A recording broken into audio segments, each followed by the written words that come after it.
Okay. Yeah. Okay, but so somehow, though, he was part of your family at that time. Right. When you were...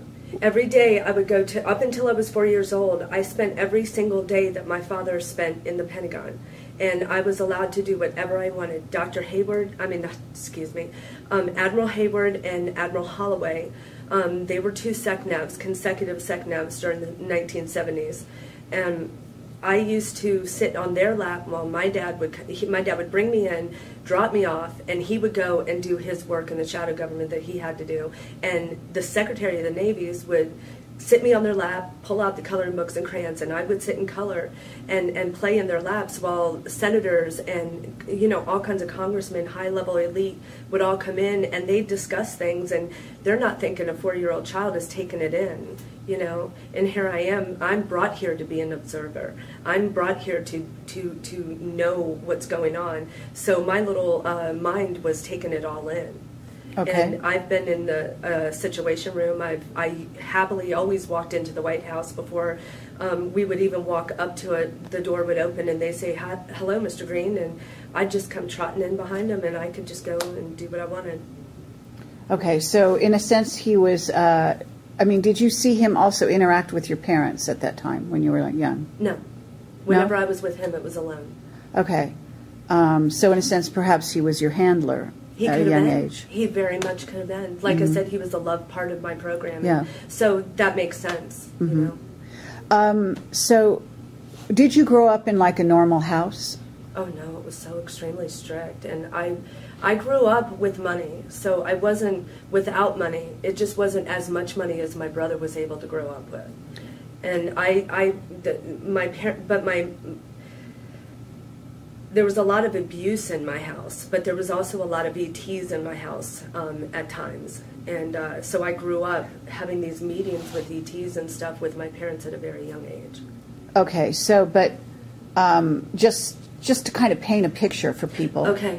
Can we describe, like, the house that you grew up? Where was it? What state? I grew up in Washington, D.C., my first 9 years, and then my second 9 years after, that's when my father retired from the shadow government, and he moved us down to Southern Maryland, and I had a normal house, and the only thing that was that we tried to portray a perfect family on the outside, and when I would go behind closed doors, my father would, I always knew when it was coming, because he would come in, he'd strip me from waist down, hold me by 2 feet, and I could hear the belt come off, and he would beat me until his frustration was done.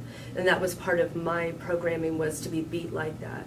My mother, at least once a month, would poison me with something. And I can remember her standing over me, and I'm on the ground, and I'm writhing in pain because this is eating my stomach alive. And she just looks at me and she goes, you know, "Suck it up, get up, it's time to get up." You know, and she didn't care. She wanted me gone because I was put with her and I wasn't her child. And when you say you weren't her child, whose child were you? The mother on the other side. Oh, okay. And do you remember the mother on the other side? Loving as can be. Beautiful, loving, wonderful woman. Okay, so what time, in other words, when you say, because it sounds like you were going back and forth from side to side then, because if you knew your mother as a loving person, then you had to be old enough to remember. I have full recollection of before I was regressed from where I was before.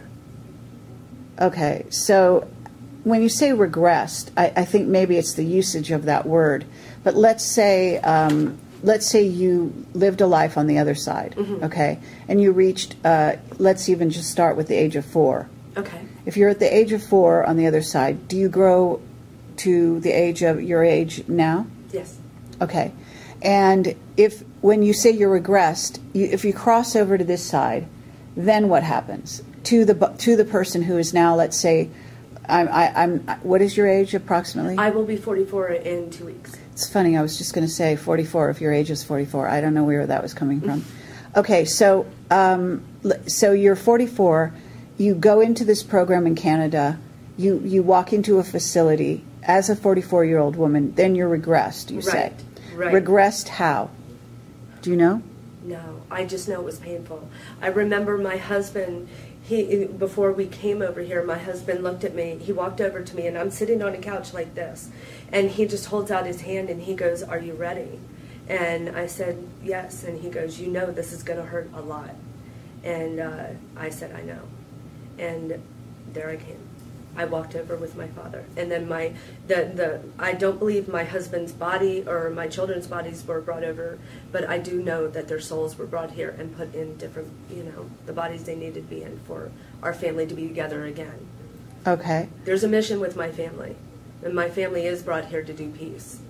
Okay. It's just getting there. It's getting all of us super soldiers together, and mind controls victims, and even the Project IBIS children together, all of us, so that we can change what's happened and use what's happened to us against who harmed us. Okay, so, but you are a Rothschild on the other side as well? Yes.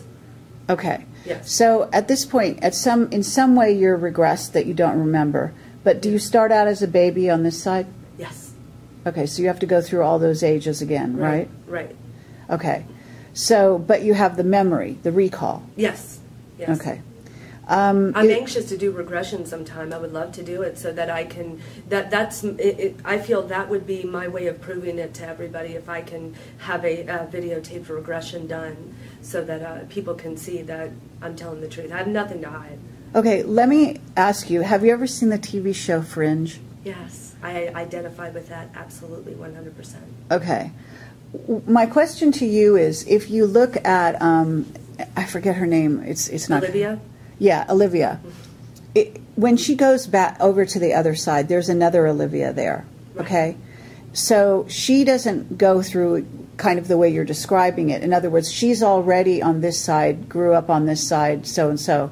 But the Olivia she meets grew up in a different parallel reality. Right. And I believe that we do have multiple realities going on simultaneously. Yes, yes, and absolutely. We're all actually on both sides. But I've actually recently had some whistleblowers who are time travelers, who have revealed to me what, and it's been a leap of conjecture for me, basically saying what seems to be happening, because they have identified that there are some people here who appear to be scientists, for example, Nazi scientists from the time of Paperclip, who are here even as younger men, but the same men. In other words, very famous scientists, Werner von Braun, for example, and what's this guy, Max? Is it Ingalls?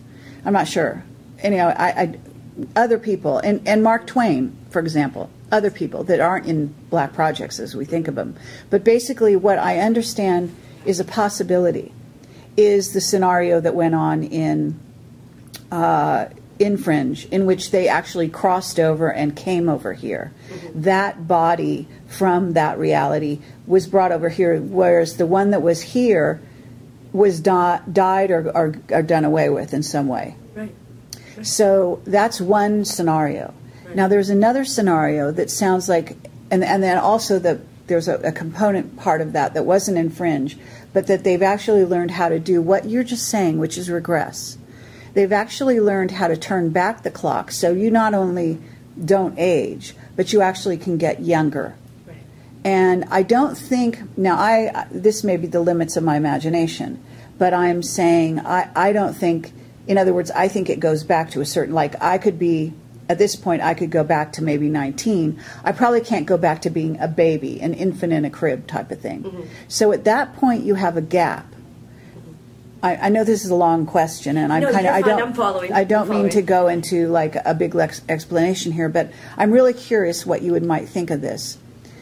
Is it possible that you might have some missing time between the age of 0 and 10? I'm just, picking a number out of a hat, in which you actually don't have memories from this side.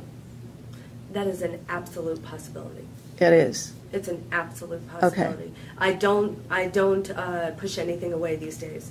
If somebody brings it to me, obviously there's a reason. So maybe I should look into that, and regression would be the way to do it. Right. Okay. So, but it's not something that you are like at this moment. If I said, Do you remember everything? I mean, nobody remembers everything, I don't think, from when there were, like whatever age a person is to there's a zero, even on this side, you know what I'm saying? Right. A lot of times there'll be gaps in your memory.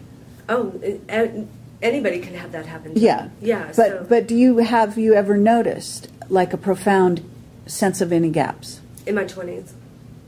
Gaps in your 20s? Yes. Okay. Yes, absolutely. Like whole maybe years or spans of time where you don't recall having been here, kind of like. Yes, years. Because you don't have pieces to put in there. Yes, years. Years, okay. Yes. All right, it's just interesting. It's just gathering data. We don't, I don't know where it leads. I was just, because I've been putting this puzzle together. It's the little puzzle pieces. Once we get all these puzzle pieces together, we'll find peace. Yeah. We just got to get all these puzzle pieces together. Right, and I think that it's a fascinating story in general with humanity, and when you bring time travel into it, it's a new component that most people haven't really thought of. I don't know if you know, but I've just done a conference on time travel. No, I haven't looked at it yet. Yeah, no problem. But it's quite fascinating, and I have whistleblowers that are talking about time travel, etc. And Have you done Mars yet? Yes. I know a bit about Mars too. Yeah, and that would be great to hear your take on all of that. So, so that we don't jump too far ahead, Absolutely. I want to stay in kind of this area, and I'm sorry if even fine, this seems a little confusing to people listening. I'm conscious that I want to keep a through line. So at this point, you were regressed. You come back. You have these memories, and you're over on this side. Mm-hmm. But you are a Rothschild. You're growing up, and you're being tortured in Maryland, and you're also. I was also tortured in the Kentucky facility underground. That was my main torture point. Okay, but at what ages? Because you started off, you said I can remember you were going. A valid memory about 12 years old, 10 to 12 years old, maybe. Yeah. Okay. And the years when you were in the Pentagon as a child. After that, if you were just to try and make a through line, at what point do you get into the Kentucky facility? Where does that fit in? Well, after I started getting raped at 4, because once I turned 4 years old, that's when the painful torture started, the bad part of the love bombing. And the minute I turned 4 years old, my father walked me into a room, and a bunch of men that were high up in the Pentagon, I can't say who it was, they all raped me. And then my father took me home. My mother didn't care, didn't wipe me up, didn't clean me up, didn't take me to the doctors, didn't do anything, just sat me in my room, and that was it. Okay, but did you have a conscious memory of this, or you had to be regressed to find this out? I had a conscious memory of it. From what age? About 4 years ago. Really? Yeah. So it just came through at some point? My son is the one that started breaking down first, and that's what started my memories just... What do you mean your son started breaking down? My son's a super soldier. Okay, how old is your son? He is 18 now. Okay, and when you say he started to break down, what do you mean by that?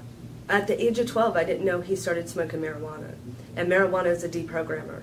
And by the age of 15, he broke down in front of me and my husband and said, I don't know what's going on with me, Mom, but they keep telling me from the age of 2 on that my name is Jesus Christ. And through research and finding out, I found out it's called Chosen One Messiah Training. Yeah, and I'll show you pictures. On his back, all the way down his back, they took a whip to him, and they take these whips to these children to simulate what happened to Jesus, and they break him down, but they tell him, you're Jesus Christ, you got to get whipped, and I mean, I don't know exactly what he went through, because I didn't have that particular training.